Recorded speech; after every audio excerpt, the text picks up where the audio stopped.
नमस्कार, बहुत स्वागत आप सभी का। आप देख रहे हैं कहानी कुर्सी की। मैं हूं सौरभ शर्मा और हमारे साथ चार मेहमान, हर्षवर्धन त्रिपाठी जी, विजय त्रिवेदी जी, विनोद अग्निहोत्री जी और समीर चौगांवकर साहब। बहुत स्वागत आप सभी का। सर, आज मॉनसून सत्र का, संसद के मॉनसून सत्र का आज अंतिम दिन है और अब सवाल ये कि इस सत्र में हुआ क्या। तो पहले आज का अपडेट आप जान लीजिए। आज भी यानी आखिरी दिन भी दोनों सदनों के अंदर जबरदस्त हंगामा ही जारी है। एक महीने का मॉनसून सत्र पूरी तरीके से हंगामे की भीड़ चढ़ गया। सदन की कार्रवाई 21 दिन तक चली। वर्किंग डेज थे 21 और इनमें 50 से ज्यादा बार कार्रवाई स्थगित हुई है। कैसे ये पूरा का पूरा सेशन सिर्फ हंगामे के लिए जाना गया, उसका अंदाजा आप इस बात से लगाइए कि पिछले सत्र में, बजट सत्र में, संसद में 123 घंटे 9 मिनट से ज्यादा स्पीचेस हुई थी, वक्ता बोले थे। इस बार 37 घंटे मात्र सदन चला। इन 37 घंटों में 18 घंटे तो सिर्फ ऑपरेशन सिंदूर की चर्चा के वो 2.5 दिन थे। मतलब अगर आप वो 2.5 दिन निकाल दें तो बाकी पूरा एक महीना कुल मिलाकर 19 घंटे सांसद सदन में अपनी बात कह पाए। और इसमें भी ज्यादातर सत्ता पक्ष के लोग हैं, क्योंकि विपक्ष हंगामा कर रहा था या वॉकआउट कर रहा था। इस सत्र में राजनीति हुई एसआईआर के नाम पर, वोट चोरी के नाम पर। लेकिन इस राजनीति में किसने क्या हासिल किया, कौन प्लस में रहा, कौन माइनस में, इसकी हम लोग आज बात करेंगे। कुछ बड़ी बातें हुई। उपराष्ट्रपति जगदीप धनखड़ का पहले ही दिन के बाद इस्तीफा हो गया। नए उपराष्ट्रपति के लिए पक्ष विपक्ष ने अपने अपने उम्मीदवार उतार दिए हैं। ऑपरेशन सिंदूर पर चर्चा हुई, जिसमें प्रधानमंत्री और गृहमंत्री के जोरदार भाषण हुए। राहुल गांधी का भाषण भी हुआ, प्रियंका गांधी ने भी अच्छा भाषण दिया। ट्रंप के टैरिफ वॉर पर खूब शोर शराबा हुआ। एसआईआर मैंने आपको बताया। और इस सब के बीच, हर दिन हंगामे के बीच, मॉनसून सत्र आज अपने आखिरी पड़ाव यानी अंतिम दिन तक पहुंच गया। और आज जब आखिरी दिन आसन पर पहुंचे लोकसभा स्पीकर ओम बिरला, तो वो भी अपना दर्द छुपा नहीं पाए। और उन्होंने भी कहा कि मैं तो चाहता था कि पिछली बार से भी ज्यादा काम हो, विधायी काम भी हो, आप लोगों की बातें सुने भी, देश आपकी बातें सुने, लेकिन अफसोस हो नहीं पाया। सत्र के प्रारंभ में तय किया था कि हम इस सत्र में 120 घंटे चर्चा करेंगे। बिजनेस एडवाइजरी कमेटी में भी इस पर सहमति बनी थी, लेकिन लगातार गतिरोध और नियोजित व्यवधान के कारण हम केवल 37 घंटे ही चर्चा कर पाए। हमारी कार्यप्रणाली को पूरा देश देखता है। जनता हमें बहुत उम्मीदों के साथ चुनकर यहाँ पर भेजती है, ताकि हम उनकी समस्याएं और व्यापक जनहित के मुद्दों पर, महत्वपूर्ण विधेयकों पर व्यापक चर्चा कर सकें, मर्यादित चर्चा कर सकें। लेकिन पिछले कुछ दिनों से मैं देख रहा हूं कि सदन में सार्थक मर्यादा परंपराओं के अनुरूप चर्चा नहीं हो रही। अब जो दो शब्द उन्होंने कहे, मर्यादा और परंपरा, कल यानी कि सेकेंड लास्ट डे जो हाउस में हुआ, जब गृहमंत्री ने वो 3 संविधान संशोधन विधेयक रखे, जिसमें 30 दिन अगर आप कोई प्रधानमंत्री या मुख्यमंत्री भी अगर किसी कस्टडी में हो पुलिस की एजेंसी की, तो 31वें दिन उसकी कुर्सी चली जाएगी। यहां मर्यादाएं भी टूटी और नई परंपराएं भी डली। कल जो लोकसभा में हुआ, उसको बीजेपी के कुछ सांसदों ने संसद के इतिहास का काला दिन बताया। ऐसा क्या हुआ कल, मैं आपको ये बड़ी डिटेल में बताऊंगा, और इसका जिम्मेदार कौन था उस पर भी हम लोग बात करेंगे।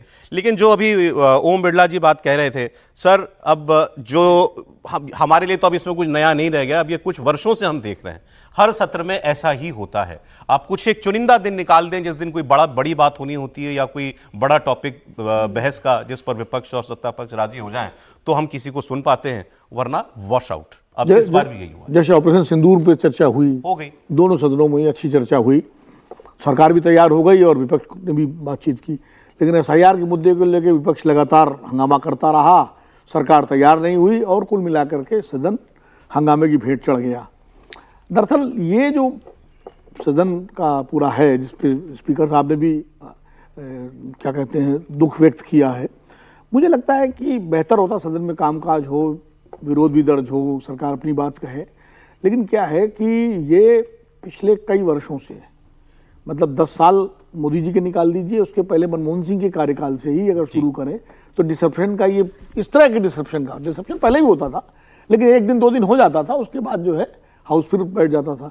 लेकिन कंटिन्यूअस पूरा सेशन वॉश आउट हो जाए, ये परंपरा शुरू हुई यूपीए के शासन के दौरान, जब जेपीसी की मांग को लेकर के 2G पे जो है लगातार वॉश आउट हुआ पूरा का पूरा सेशन। उसके बाद फिर एक मुद्दा और आया था, मैं भूल रहा हूँ, उस पर भी काफ़ी सेशन वॉश आउट हुए। और बाद में फिर वही जब सरकार आई, मोदी जी की सरकार, बीजेपी एनडीए सरकार आई, तो विपक्ष ने भी उसी तरह का रवैया अपनाया जी। पिछले समय जब नेता अरुण जेटली जी थे, सुषमा जी थी विपक्ष की, तो वो कहा करते थे कि विपक्ष है राइट टू डिसरप्ट। अब इधर, अब तक उस वक्त जो सत्ता में थे वो कहते थे कि जनता का नुकसान हो रहा है और इससे सदन का समय जाया हो रहा है। उस समय क्या निकाल लीजिए अगर बयान, तो जो यूपीए के नेता थे, संसदीय कार्य मंत्री, वो सब आगे यही कहते थे पब्लिक के बीच में। आज ये कह रहे हैं जो विपक्ष में है कि we have right to disrupt, और जो मौजूदा सरकार है वो कहती है। तो मुझे लगता है कि जब भूमिकाएं बदल जाती हैं तो लोगों के एक्शन और बयान और स्टैंड भी बदल जाते हैं। सर, लेकिन एक अंतर दिखाई दे रहा है, जैसे हम कहते हैं मतभेद है, मनभेद नहीं है, तकरार हो सकती है, लेकिन रार इतनी नहीं बढ़ जाए कि आप एक दूसरे को चेहरा भी ना एक दूसरे का देखना पसंद करें। अब देखिए, खबर आपको बता रहा हूं, लोकसभा सत्र के कार्य स्थगन के बाद स्पीकर साहब ने टी पार्टी रखी, और इस टी पार्टी में नेता प्रतिपक्ष राहुल गांधी समेत विपक्ष का एक भी सांसद नहीं गया। लोकसभा स्पीकर की टी पार्टी के अंदर ऑपोजिशन का एक व्यक्ति भी नहीं पहुंचा। राहुल गांधी इस वक्त दिल्ली में ही है, मैं आपको ये बता दूं, क्योंकि आज विपक्ष के जो उपराष्ट्रपति पद के उम्मीदवार हैं उनका नॉमिनेशन भी होना है। वो आज शाम को बिहार जाएंगे, तो अभी वो हैं दिल्ली में, और पार्लियामेंट भी आए होंगे मुझे ऐसा लगता है। लेकिन लोकसभा अध्यक्ष की इस टी पार्टी के अंदर कोई नहीं गया। देखिए, राहुल गांधी तो जब से विपक्ष के नेता बने तब से वो बोले रहे कि भाई मेरा माइक बंद कर दिया जाता है, मुझे लोकसभा में बोलने नहीं दिया जाता, हमारे साथ भेदभाव किया जाता है। अब सत्ता पर विपक्ष में आपसी जो मतभेद और जो मनभेद की इतनी बड़ी दरार चौड़ी हो गई है, इतने बीच उनके बीच फासला हो गया है कि अब मुझे लगता है कि कभी भी फिलहाल अगर इस साल का देखें तो अगला सत्र भी चलेगा, इसकी मुझे संभावना नजर नहीं आ रही कि अब अगर मानसून सत्र के बाद अब जब शीतकालीन सत्र लगेगा, मुझे नहीं लगता कि शीतकालीन सत्र में लगेगा। तब तक तो बिहार के चुनाव परिणाम आ चुके होंगे, उसके बाद तो बंगाल के अंदर एसआई की प्रक्रिया शुरू हो चुकी होगी, तो बंगाल के टीएमसी के सांसद और विपक्ष फिर शुरू हो जाएगा एसआर के ऊपर, कि एसआर तो पूरे देश में होना है, ऐसा तो नहीं कि एसआर इस मामले में होगा। तो अब विपक्ष क्या ये तय कर चुका है कि जब तक एसआर पर सरकार फैसला नहीं लेगी या चुनाव कदम नहीं पीछेगा, हम हर सत्र में एसआर की बात करेंगे। हम हर चुनाव हारने के बाद इस बात का जिक्र करेंगे कि वोट चोरी हुए हैं, ईवीएम का इस्तेमाल किया गया है और ये सरकार वोट चोरी पे बनी है। तो अब, और पहले कभी कभी ऐसा भी होता था कि भाई स्पीकर के व्यक्तिगत संबंध विपक्षी नेताओं से बहुत अच्छे होते थे और वो पर्सनली रिक्वेस्ट करते थे, तो कई बार माना जाता था। अब तो सरकार हो, स्पीकर हो, सबसे इनके इतने संबंध दूरा हो गए कि अब इनको तो ये भी लगता है कि स्पीकर बहुत ज्यादा पक्षपाती है। राज्यसभा में ये धनखड़ साहब के बारे में पहले कहते थे, ओम बिरला जी के बारे में लगातार इस बात का जिक्र करते हैं। तो अब आप देखिए ना, जब ओम बिरला जी सर्वदलीय बैठक बुलाते हैं सत्र शुरू होने के पहले, तब जरूर विपक्ष कहता है कि हम कोशिश करेंगे, लेकिन एक भी दिन अगर आप 19 घंटे, अगर एक महीने जो सत्र चला है 21 जुलाई से 21 अगस्त का, उसमें अगर सिर्फ 19 घंटे कार्रवाई हो रही है, तो यह कितनी शर्मनाक सांसदों का व्यवहार है। पूरा देश देख रहा है कि सांसदों को चुनकर भेजते हैं, प्रश्नकाल होता है, जनता के प्रश्न पूछे जाते हैं, सार्थक चर्चा हो, सार्थक विचार विमर्श हो, सरकार से प्रश्न पूछा जाए, सरकार जवाब दे। वो छोड़ के विपक्ष अगर लगातार एसआर को लेकर हंगामा करेगा, तो मुझे लगता है कि जनता को भी सोचना चाहिए। अगले सत्र तक तो बिहार का चुनाव चल रहा होगा, सुप्रीम कोर्ट फैसला दे चुका होगा, अब देखते हैं उस वक्त क्या होता है। लेकिन ये स्पीकर साहब की टी पार्टी में भी उनका ना जाना, अब जैसे हम बात कर रहे थे, ये सत्र याद किस लिए रखा जाएगा? स्पीकर की चाय पार्टी में विपक्ष को जाना चाहिए। अब ये सत्र याद किसके लिए रखा जाएगा? पहले शुरुआत में ही वो बड़ा बम फूट गया था, उपराष्ट्रपति का इस्तीफा हो गया था, उसके बाद एक ये ऑपरेशन सिंदूर, नहीं तो हंगामा, और कल मैं आपको बताऊंगा अभी क्या हुआ। लेकिन इस बीच राहुल गांधी ने एक बहुत इंटरेस्टिंग बात की है सर, वो आपको सुनाना चाहता हूं, और इससे ये पता लग रहा है कि विपक्ष का जो माइंडसेट है इस वक्त क्या है। ऑपोजिशन की हम लोग पहले बात करेंगे। उन्होंने कल जब उपराष्ट्रपति पद के जो उम्मीदवार हैं विपक्ष के, जब वो सबसे मुलाकात कर रहे थे, देखिए, और कल सफेद की जगह काली टी शर्ट पहन के आए थे राहुल गांधी, तो उन्होंने वहां पर ये कहा कि बिहार में तूफान चल रहा है, तूफान, पूरे बिहार में आग लग गई है वोट चोरी के नाम पर। बच्चा 4 साल का बच्चा कह रहा है वोट चोर, वोट चोर, वोट चोर, यानी मोदी सरकार को कह रहा है। और उसके बाद उन्होंने एक लाइन कही, वो बड़ी लोडेड लाइन है। उन्होंने कहा, this is a very good time for us, ये हमारे लिए बहुत अच्छा समय है। क्यों राहुल गांधी को लगता है कि हमारे लिए अच्छा समय है? क्या राहुल गांधी को लगता है कि नरेंद्र मोदी की सरकार पिछले 11 वर्षों के अंदर अपने सबसे कमजोर कालखंड में चल रही है? नरेंद्र मोदी पर्सनली पॉलिटिकली बहुत वीक हैं इस वक्त। क्या राहुल गांधी को लगता है सत्ता में वापसी करने का इससे अच्छा मौका पिछले 3 बार के जो ये चुनाव हुए हैं उसमें ऐसा मौका उनको कभी नहीं मिलेगा? आइए सुनिए आप राहुल गांधी ने क्या कहा। इनकी थिंकिंग थी कि महाराष्ट्र चोरी कर लिया, हरियाणा चोरी कर लिया, बिहार चोरी कर लेंगे, बंगाल चोरी कर लेंगे, असम चोरी कर लेंगे, इनकी ये थिंकिंग थी। मगर अब लग रहा है कि बिहार से आग फैलेगी। तो मैं आप सबको इनवाइट करता हूं, आप आइए देखिए बिहार में कैसी मतलब पॉलिटिकल रेवोल्यूशनरी स्टेट है। अखिलेश जी यहां बैठे हैं, मुस्कुरा रहे हैं, आपको दिख रहा है कि वहां पे मतलब तूफान आ रहा है, शुरू हो गया है। सारों के मुंह में है, सारे लोग वहां पे बच्चे मतलब 4 साल के बच्चे वोट चोर वोट चोर वोट चोर चल रहा है। क्योंकि ये जो देश है इसकी आत्मा बात बहुत जल्दी समझ जाती है। एंड ये अब आग लगनी शुरू हो गई है। हमारे लिए भी अच्छा टाइम है, क्योंकि we have to accept that it is the duty of the opposition now and duty of all the senior leaders sitting here, Sharad Pawar ji, Kharge ji, Yadav ji, to provide a alternative vision, alternative idea of India than the one. तो क्यों लग रहा है राहुल गांधी को त्रिपाठी जी कि उनके लिए अच्छा समय है? मतलब प्रधानमंत्री बनने का इससे बेहतर चांस नहीं है राहुल गांधी के पास? नहीं, अगर लोकतंत्र में राहुल गांधी का विश्वास एकदम खत्म हो गया है तो निश्चित तौर पर ये सबसे अच्छा समय है, क्योंकि भारत में तो लोकतंत्र है और 2024 में चुनाव हुए हैं। जो गठजोड़ था प्री पोल, ये चुनाव के बाद नहीं बना है। प्री पोल जो गठजोड़ था वो सत्ता में आ चुका है। तो राहुल गांधी क्या सरकारें गिराना चाहते हैं? जिसको लेकर वो बार बार कहते हैं कि मोदी शाह तो सब सरकारें गिरा देना चाहते हैं, चुनी हुई सरकारें अलोकतांत्रिक हैं, असंवैधानिक, सारा कृत्य स्वयं कर रहे हो। और ये भाई बहन थोड़ा सा मतलब पता नहीं, मुझे समझ में नहीं आ रहा है कि कहाँ जाना चाह रहे हैं, कहाँ देश को ले जाना चाह रहे हैं। ये कहने बिहार में 4-4 साल का बच्चा चिल्ला रहा है वोट चोर वोट चोर। बच्चे तो बच्चे होते हैं, 4 साल 6 साल 10 साल के बच्चों को और 18 साल से कम का अगर कोई बच्चा ये कह रहा है तो उसके कहने का मतलब भी है क्या? इसका मतलब है कि आप प्रोपेगेंडा बहुत कर रहे हैं। ये कैसा है? वो ठीक वैसा ही है। अमेठी में गई थी प्रियंका गांधी वाड्रा, और वो वीडियो तो सौरभ जी आप चला भी नहीं पाएंगे, क्योंकि वो बच्चों से उन्होंने नीम का पत्ता कड़वा है और चल करके मुंह पे हाथ रख लिया था। ऐसे ही वो भी आज हंस रहे हैं कि 4-4 साल के बच्चे चिल्ला रहे हैं। कहां ले जाना चाह रहे हैं देश को?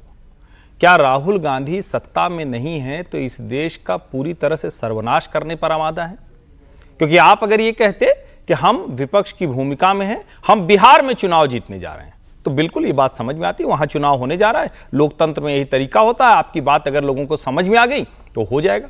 लेकिन आप तो अभी भी दिख रहा है कि भ्रष्टाचार पर एक कानून आ रहा है तो आप उसके खिलाफ खड़े हैं। आप लालू प्रसाद यादव के साथ खड़े हैं जो मजाक बनाते हैं राजनीति का। तो आप तय करिए पहले। और अगर आपको ये लगता है कि सिर्फ इस तरह से बोलकर कि वोट चोर, तो भैया वोट चोर ऐसी चीज नहीं है। ये तो राफेल भी नहीं है कि किसी कंपनी और सरकार के बीच में, उनके बीच में डील हुई हो, हैंगर पे आके खड़ा हो जाएगा। ये तो जनता का वोट है। ये तो we the people of India, हमको पता है कि हमारा वोट है या नहीं है। फिर क्या होगा? सुबोध कुमार होगा, फिर क्या होगा? रंजू देवी होगा, फिर क्या होगा? मिंता देवी होगा, फिर क्या होगा? आदित्य श्रीवास्तव होगा, फिर क्या होगा? गुरकीरत सिंह डंग होगा। कुछ नाम मुझे याद हैं। जितने नाम राहुल गांधी ने बताए सब झूठ निकले। सुबोध कुमार, यानी 18 के ऊपर वाले सब जिसको आरोप लगा रहे हैं झूठ निकले और बच्चों को मुंह से वोट चोर करवा रहे हैं। शर्म आनी चाहिए। नहीं, इसके राजनीति का तरीका नहीं हो सकता। इसके बावजूद उनको लग रहा है कि जनता उनकी बात सुन रही है, इसीलिए वो कह रहे हैं मेरा अच्छा समय है। मैं क्या कह रहा हूं, देखिए हर नेता के पास कार्यकर्ताओं की एक बड़ी भीड़ होती है। जब ओवैसी साहब बोलते हैं ना तो उनको भी बहुत बड़ी भीड़ सुनती है। लोकसभा में अकेले तो अब ऐसा थोड़ी ना, वो यूपी बिहार भी जाते हैं बड़ी भीड़ सुनती है। तो राहुल गांधी के इतने लोग हैं, कांग्रेस बड़ी पार्टी और तेजस्वी भी साथ में। लेकिन ये जो कह रहे हैं कि अच्छा समय, क्या तख्ता पलट करोगे? क्या ढाका बनाओगे? वो तो मांग क्या डीप स्टेट करेगा? तो कह रहे हैं इस्तीफा दो। इस्तीफा देना? क्यों इस्तीफा देंगे भाई? आप इसको समझिए ना। आप या तो तय करके आए हो, जैसे यूनुस को फ्लाइट से अमेरिका से भेज दिया गया था, वैसे ही डीप स्टेट से यहां भी किसी को उतारा जाएगा। भारत है, होने नहीं पाएगा। सर, वाकई राहुल गांधी का अच्छा समय शुरू हो गया। राहुल गांधी यदि अपने तरीके से सोच रहे हैं तो इसमें कोई मना क्या कर सकता है कि अच्छा समय हो गया है। और विपक्षी एकता के लिए वो कर रहे हैं और उनको उम्मीद है कि प्रधानमंत्री जी इस्तीफा देंगे या सरकार गिर जाएगी, तो इसमें सोचने में क्या आपत्ति है। लेकिन आज के मैं सुबह 2 अखबार पढ़ रहा था, देश के 2 बड़े अंग्रेजी अखबार, नाम का जिक्र नहीं करता, उन्होंने राहुल जी की बिहार यात्रा पर एडिट लिखा है और उसमें उन्होंने लिखा कि राहुल जी को इंट्रोस्पेक्ट करना चाहिए। वहाँ पर 2 बड़े अखबार, एडिटोरियल 2 अखबार, एडिटोरियल अंग्रेजी के, और उन्होंने लिखा कि वो तीसरे नंबर पर है कांग्रेस कम से कम वहाँ पर, और जो मुस्लिम वोट है वो न केवल बिहार में बल्कि वेस्ट बंगाल में भी, तमिलनाडु में भी और जगहों पर कांग्रेस के पास नहीं जा रहा, रीजनल पार्टीज के पास जा रहा है। तीसरे नंबर पर है अपने गठबंधन में बिहार में। नहीं, मतलब जो भारतीय जनता पार्टी, वो ये समझ रहे हैं कि अभी जो स्थिति है वहाँ पर उनका भारतीय जनता पार्टी है, तेजस्वी जी की आरजेडी है, ये नंबर 1 नंबर 2 हाँ, और ये तीसरे नंबर पर आएंगे, यदि आएंगे तो जेडीयू से ऊपर उनको लगता है, जेडीयू से ऊपर के लिए। लेकिन वो उनका पर्पज ये था कि वो ये समझना कि ये सारा फायदा कांग्रेस को होने जा रहा है, वो नहीं है। ये उसका बेसिक लाइन है, मतलब थ्रस्ट दोनों अखबारों का एक ही तरह का है, तो वो भी गंभीर बात है और चर्चा कर रहे हैं और अच्छा लग रहा है, इसमें तो कोई बुरी बात नहीं है ना। सोचना और इस्तीफा देने की सोचना का भी मतलब डीप स्टेट नहीं होता। कोई भी विपक्षी नेता जो है प्रधानमंत्री के लिए इस्तीफा मांगे, इसमें कोई अपराध थोड़ी हो जाता है, कभी भी मांगे, हर दिन मांगे, जब देंगे नहीं होंगे, ले सकेंगे वो करेंगे, वो इशू नहीं है। एक तो आज की बात मैं बताऊं कि आज लास्ट डे था हाउस का, लोकसभा में विपक्ष के नेता हैं, आज तो पता था कि आज हाउस चलना है कि नहीं चलना, चलना भी हो तो भी हाउस खत्म होने वाला है, तो प्रधानमंत्री जी वहाँ मौजूद थे। एक परंपरा में, कन्वेंशन में, कोई रूल्स में नहीं है, तो विपक्ष के नेता को भी वहाँ होना चाहिए था जब हाउस खत्म हो रहा है। ये तय हो, पार्लियामेंट नहीं गए थे आज, मैंने चेक करा, अभी बताया गया मुझे। नहीं तो ये तो नहीं गए थे की बात नहीं है ना, जाना चाहिए, मैं तो ये कह रहा हूँ, जाना चाहिए। नहीं, मैंने अभी बोला था ना कि शायद रहे होंगे, हाँ, उसका बात होंगे, तो नहीं वो नहीं होंगे, लेकिन उनको जाना चाहिए वहाँ पर। और फिर उसके बाद जो मान लीजिए उस समय नहीं है, तो स्पीकर की टी पार्टी एक कन्वेंशनल वो है, रेस्पेक्ट, ट्रेडिशन है, डेमोक्रेसी के लिए ट्रेडिशन भी है, तो उसमें जरूर रहना चाहिए। मान लो वो हाउस नहीं भी पहुंच पाए हों। एक्चुअली आपको पता है कि दिल्ली में ये लुटियन जोन है ना, वो उसमें सारे एमपीज के बंगले, क्वार्टर जो भी बने हुए, फ्लैट्स बने हुए हैं, उसका पर्पज ही ये है कि विद इन मिनट्स आप पार्लियामेंट पहुंच सके, 5 से 10 मिनट, बेसिक पर्पज, इसीलिए वो वहां बसाई गई है। 10 मिनट में आप वहां से वहां पहुंच जाए। कई बार होता है ना कि हाउस में बिल कुछ आ गया, कुछ हंगामा हो गया, तो 10 मिनट आपने कॉल किया, सब लोग 10 मिनट में हाजिर हो जाते हैं। लेकिन ये तो 10 मिनट का मसला ही नहीं था, इसमें होना चाहिए था, ऐसा मैं समझता हूं। ठीक है, हाउस को लेकर जैसे लोकसभा अध्यक्ष जी ने भी चिंता जाहिर की, वो ठीक है, 120 घंटे में से 37 घंटे चर्चा हुई, विपक्ष ने भी हंगामा खूब किया, उस सब पर बात हुई। लेकिन एक लाइन मैं आपको जोड़ देना चाहता हूं कि कल के जो बिल को लेकर चर्चा हुई, हंगामा हुआ, वो बिल की महत्ता पे मैं जा ही नहीं रहा, वो तो अलग इंपॉर्टेंस है, वो डिबेट अलग है। लेकिन इतने इंपॉर्टेंट बिल को रिवाइज लिस्ट में, पार्लियामेंट की प्रोसीडिंग्स की रिवाइज लिस्ट में लाना मुझे हैरानी करने वाला लगता है, और ये बहुत अच्छी वो प्रैक्टिस में नहीं किया हुआ। नहीं, ये तो रिवाइज लिस्ट में आया, रेगुलर लिस्ट में भी नहीं था, जो पार्लियामेंट की हर दिन की लिस्ट आती है। ठीक है, तो रात को 11 बजे वो रिवाइज लिस्ट में इतने महत्वपूर्ण बिल को लाना, नॉट ए गुड कन्वेंशन। चलिए, अच्छा ठीक है, आप कह रहे हैं कि दोनों ही पक्षों ने कहीं ना कहीं लोकतांत्रिक परंपराओं का निर्वाह नहीं किया है, विपक्ष ने ज्यादा नहीं, विपक्ष ने ज्यादा नहीं। ओके, अब कल जो हुआ, जिसको मैंने आपको बताया, विपक्ष के कुछ सत्ता पक्ष के कुछ सांसदों ने काला दिन बताया। लोकसभा की कार्रवाई में कैमरे पर बहुत सारी अप्रिय चीजें नहीं दिखाई जाती, जानबूझकर नहीं दिखाई जाती। तो कल जब गृहमंत्री बोल रहे थे, कैमरा उनके ऊपर था, लेकिन उसमें भी बीच बीच में नजर आया कि कागज के टुकड़े उछाले जा रहे हैं और उनके कैमरे के सामने वो आ रहे हैं जब वो बोल रहे थे। ये देखिए, अभी आपको इतना नजर आया, लेकिन इसके पीछे और हो क्या रहा था, यह बताया वहां मौजूद रिपोर्टर्स ने। हमारे पॉलिटिकल एडिटर देवेंद्र पराशर भी वहां पर थे। विपक्ष ने इस 130वें संविधान संशोधन की कॉपियां फाड़कर गृहमंत्री के ऊपर उछाली, और फिर हंगामा इतना बढ़ गया कि एक बार तो ऐसा लगा कि क्या धक्का मुक्की, मारपीट तक हो जाएगी। मार्शल बुलाने पड़ गए। अमित शाह के माइक को उनके सामने से हटाने की कोशिश हुई कि इनकी आवाज ना जाए या इनके माइक से हमारी आवाज जाए। इसमें बताया गया कि कांग्रेस पार्टी के सांसद, तृणमूल कांग्रेस के सांसद, खासतौर पर कल्याण बनर्जी का नाम लिया कई लोगों ने कि वो बहुत अनरूली थे, जो बोल रहा था उसकी तरफ भाग कर जा रहे थे। जो विपक्ष से भी सांसद बोल रहे थे, जिनको स्पीकर ने मौका दिया, उनके पास भी दौड़कर जा रहे थे कि इनके माइक से मैं बोल दूं कुछ ना कुछ। और यह हंगामा चलता रहा शोर शराबे के बीच में। आनन फानन में अमित शाह जी ने संविधान संशोधन बिल को जेपीसी में भेजने की सिफारिश कर दी। सदन की कार्रवाई बाधित होती रही। हालात ऐसे बन गए कि जब दोबारा 2 बजे उन्होंने बिल पेश किया, 5-7 मिनट के बाद स्थगित हो गया, 10 मिनट के बाद हार्डली 3 बजे दोबारा सदन बैठा और उस वक्त अमित शाह जी को अपनी रो छोड़ के चौथी रो में जाकर बैठना पड़ा, क्योंकि वो रो लंबी होती है कि वहां पर ऑपोजिशन के सांसद उनके नजदीक ना पहुंच पाए, से दूर होती है। मार्शल को बुलाना पड़ गया, 5-7 मार्शल आए घेरा बना करके रोकने के लिए विपक्ष के सांसद, तब जाकर ये कल के जो बिल थे ये जेपीसी को भेजे जा सके।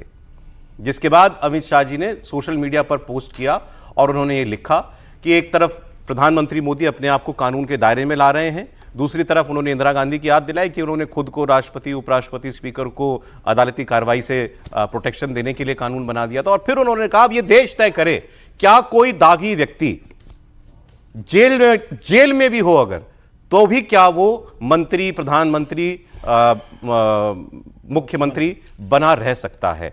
लेकिन ये जो कल हुआ, मैं पहले इस पर बात करूं सर, इतनी डेस्परेशन कि नौबत हाथापाई तक पहुंचती हुई दिखाई दी। देश के गृह मंत्री अगर संसद के अंदर आप बोल रहे हैं, वो किसी बिल के ऊपर चर्चा कर रहे हैं, आप नारेबाजी कर सकते हो, अपना विरोध प्रदर्शन कर सकते हो, लेकिन इस तरीके से आप फेंकना, और वो कंगना रनौत जी का तो बयान आया है कि उसके अंदर कुछ छोटे छोटे पत्थर भी फेंके गए थे। अब वो अभी कितना सही है कितना गलत है ये तो जांच के बाद पता पड़ेगा, लेकिन ये रिस्की है ना, कुछ गृह मंत्री को कुछ लग जाए, किसी को लग जाए, और इतने ज़्यादा उत्तेजित हो जाना टीएमसी के सांसदों का, कांग्रेस के सांसदों का। क्या कोई सांसद अगर कोई हमला कर देता, मारपीट कर देता, धक्का दे देता, तो कितनी अप्रिय स्थिति पार्लियामेंट के अंदर हो जाती। मार्शल को अंदर आके गृह मंत्री को सुरक्षा देना पड़ रही है। मुझे लगता है कि ये लोकतंत्र के लिए एक बहुत बुरा दिन था कल का, जिस तरीके से विपक्ष ने प्रदर्शन किया। पूरे सत्र के अंदर आप लगातार होल्ला कर रहे हो, सत्र आपने पूरे 1 महीने चलने दिया। लोकसभा स्पीकर बता रहे कि सिर्फ 19 घंटे की कार्रवाई हुई, जबकि 127 घंटे का तय किया था चर्चा करने का। किसी बिल के, इतने महत्वपूर्ण बिल लोकसभा के अंदर पास हुए, किसी बिल पर आपने चर्चा में हिस्सा नहीं ले रहे हो। आपको आपत्ति है, आप चर्चा कीजिए ना, आप बोलिए। मनीष तिवारी बोल रहे थे, गृह मंत्री बोल रहे थे, इस तरीके से वेल में आकर करना, मुझे लग रहा है यह जो परंपरा विपक्ष शुरू कर रहा है, यह बहुत एक, मुझे लगता है एक चिंता का विषय है लोकतंत्र के लिए। पार्लियामेंट में अगर इस तरह से आप करोगे, कल हो सकता है अगर शीतकालीन सत्र में आप धक्का मुक्की पर आ जाओ, आप मारापीटी पे आ जाओ, आप अपने साथ मिर्ची या कुछ और लेके आओ स्प्रे करने के लिए।